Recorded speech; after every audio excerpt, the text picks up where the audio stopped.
Ed here with the Digital Digest, and today I wanted to share an update on my experience with the Samsung Galaxy Note 10 Plus. Now, for those of you wondering whether or not I feel it's an upgrade from the Note 9 that I've been using, well, since launch, it's right here.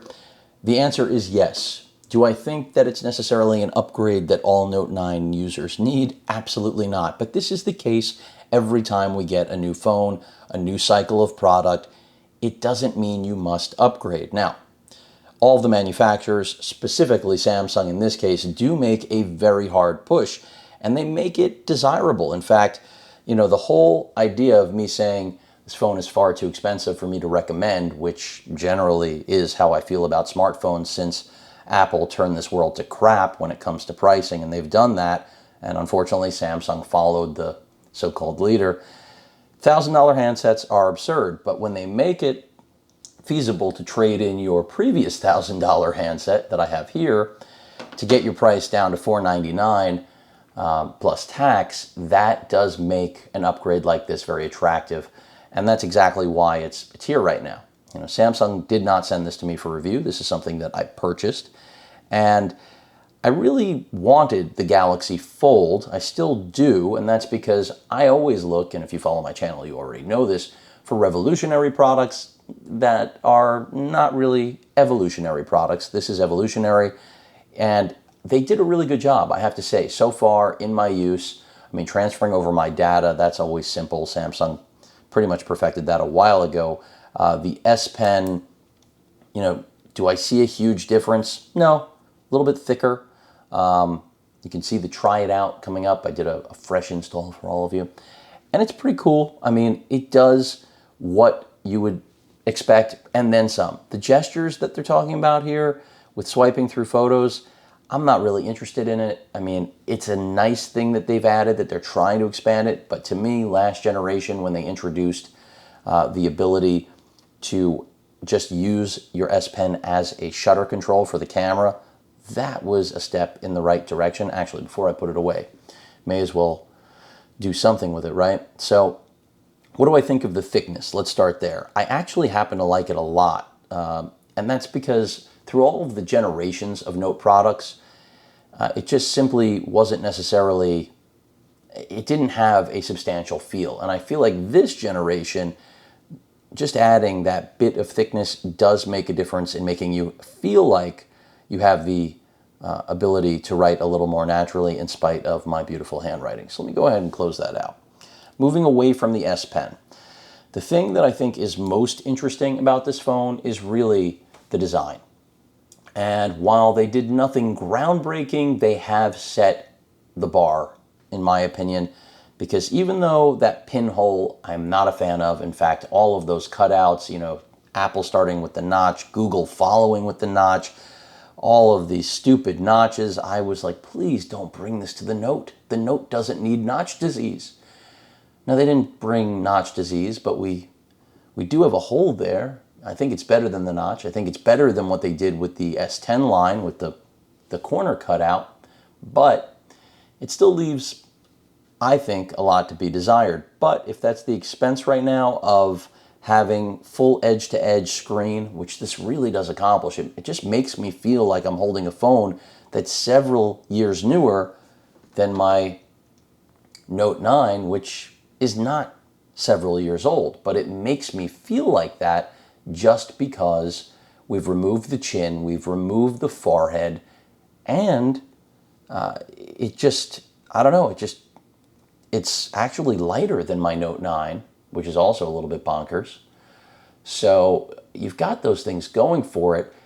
Screen resolution is higher. We have a larger screen, and it's all in a form factor that, as I mentioned, is lighter, nearly the exact same size.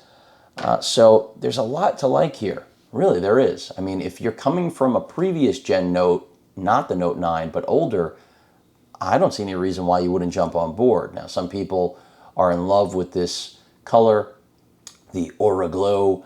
I think it's nice. That's why I went with it. It's different. It's not like every other color. Usually I tend to go with the black finish or silver, keep it tame.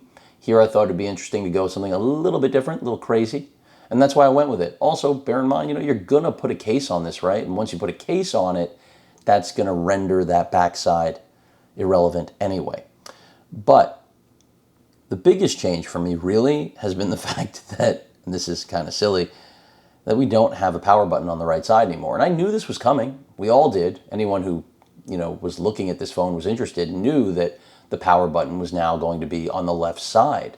And that does take some getting used to. I mean, we're talking about a phone that, I don't know how righties will fare with it, even though I'm ambidextrous. I tend to use my phone in my left hand. I guess if you're a righty, this makes more sense.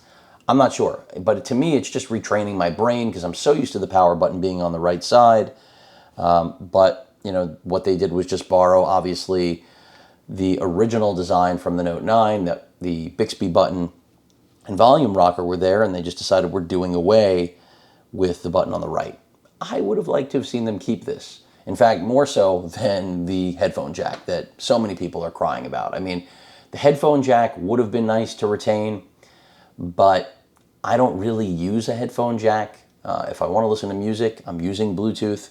So to me, the headphone jack is, again, one of those things that it would be better to have and not need it, but I don't need it, and I can't remember the last time I used a headphone jack on a phone. Now, for all of you out there that want it, I don't blame you, because if you're on a commute and you want to be able to use wired headphones, you should be able to. But if that comes at the cost of a new generation, I don't really have anything. I can't help you. I can agree with you, but for me personally, not a big deal. So what is a big deal? The camera performance, it's good. Is it that much better than the Note 9? No, it's not that much better. Yes, we now have 3 cameras. Excuse how dirty this is. It finally came out of the S case, and that's just plastic overlay. I've kept it on until I get this thing totally protected. So they changed that array, and that makes a difference. Now we've got it with that little side profile. It always was center. The fingerprint scanner no longer here. Now on screen, which I haven't played a lot with. I mean, I know a lot of you love fingerprint scanners, trying to hide crap from people. I don't really have that problem. So I'm not trying to hide crap. I still care about security, but a screen lock generally is enough for me. But the 3 cameras are a welcomed addition. I like the really wide angle because when it comes to getting landscape shots, anyone that follows my channel knows how much I care about photography. It's always good to see an improvement. But is it a game changer? No. I mean, as far as taking pictures with a smartphone, I'm still taking pictures with a smartphone. This is not going to replace my RX 100, but any improvements I will always welcome. No question about it. So that's something important to note. The front-facing camera is an improvement from what I've seen, so that's good. Sound is about the same. That I can tell you. Let me go ahead and use my unlock pattern so this way no one can hack my phone. Let's go online for a little bit, huh? Let's do it. Oh, look, my favorite guy. So, pretty soon I'll have nothing to review at the rate we're going, but let's just take a quick, I'm going to go incognito. Let's go to ESPN. And this is over Wi-Fi. This is not over Verizon LTE. My SIM card isn't in there. But what I can tell you is that it is pretty unique having an all-screen display like this. And this is something that took me a little bit of time to get used to. But there are, catches with this. As nice as it is, as smooth, well, this is a mobile. Of course, they'd give me mobile. You've got a phone that can accommodate desktop, has the resolution beyond most desktop displays. And I mean, everything's butter on here. The 12 gigs of RAM, yeah, it's idling at like 5 gigs, but this thing is just, it's a beast all around. So, I mean, whatever you want to do with it, you're going to be able to. This is, basically my go-to for NFL news. For those of you that protest the NFL, can't help you out. Go Giants. But, it just does everything. I mean, my Note 9 does all these things, but this whole screen look is just, again, it feels like a new and different experience, and that's because it is. But where's the downside to this? And I've got some Nest notifications going on. I don't know who's trying to break into my house, but I'll find out after this video, I promise.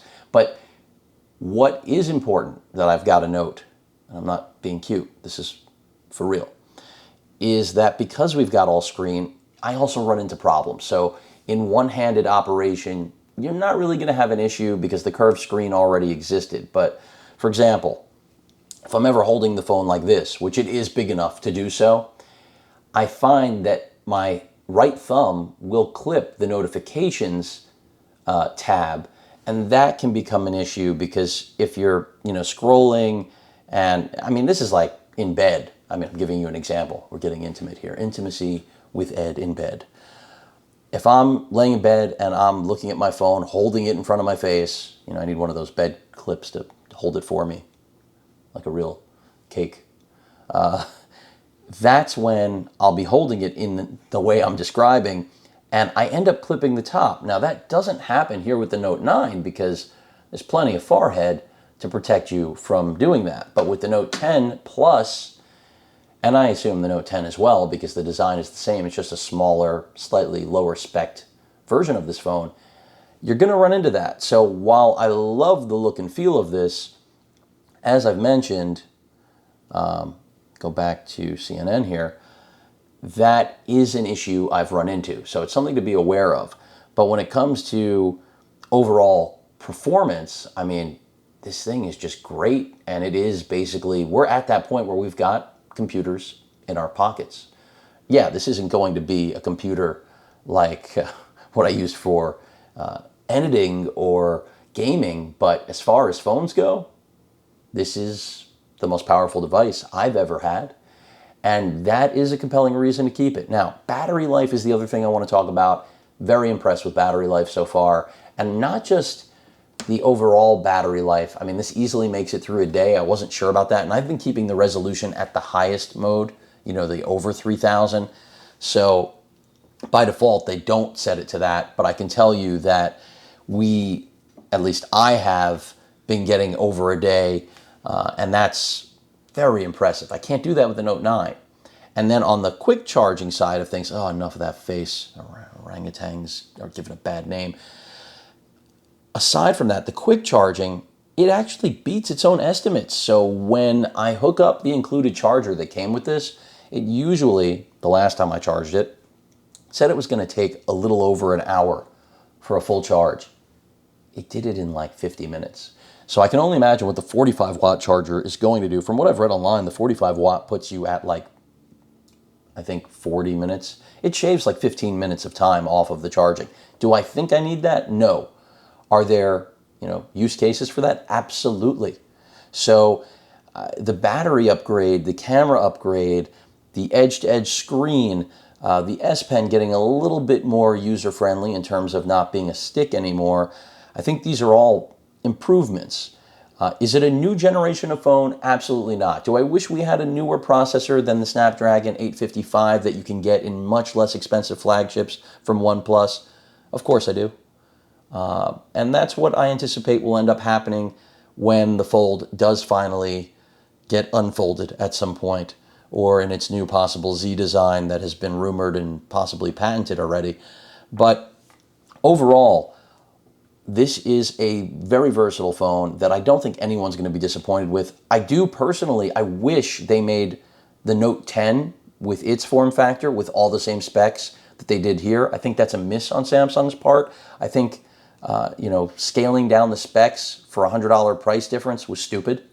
I think expanding the line was an interesting move, a good test market for them to find out whether or not the size was eliminating some of the core market. But if I had the ability to get the Note 10 with these specifications, with the expandable storage, with the 12 gigs of RAM, with the higher res screen, I would have gone with that size phone simply because I don't need this elongated form factor. Doesn't mean I don't like it. I do. This is the phone right now to beat on the market, no question about it. But if given the option, if I could have gone with something else like the Note 10's form factor, because I did see that in person, I did like the form factor better. But there's no way in hell you're going to get me for $100 less to take less RAM, lower res display, smaller battery. That's just, and no expansion in storage. Never going to happen. I'll sooner start eating fruit. And if that's over your head, I'll buy Apple phones. If I want to go in a direction where I get less for my money, I'll turn to trying to help Steve Jobs' memory. Now, as I mentioned, audio performance on this thing is great.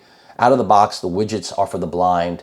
You can play with that. I have tweaked it, played with it in order to make it more usable for me. Even though I do wear glasses, so my vision is corrected, these are still like the largest widgets out of the box buttons I've ever seen in my life. But, the phone is, as I've mentioned, really, really good. You see, I got my Chipotle app. Stay away from those Chipotle containers, though. They can give you cancer. Ever since I, found out about that, a lot less Chipotle in my world, even though where I live now, Chipotle is more valuable than where I used to live. But that pretty much covers it. I mean, at least as an update, I know this is over 15 minutes. Hopefully you're still with me. So I missed the power button on the right. Like the new cameras, love the new battery life, love the edge-to-edge screen, but still find myself getting accustomed to, touching when I don't know I'm touching. That sounds wrong, but you follow. And I just hope that pinhole doesn't make me cross-eyed.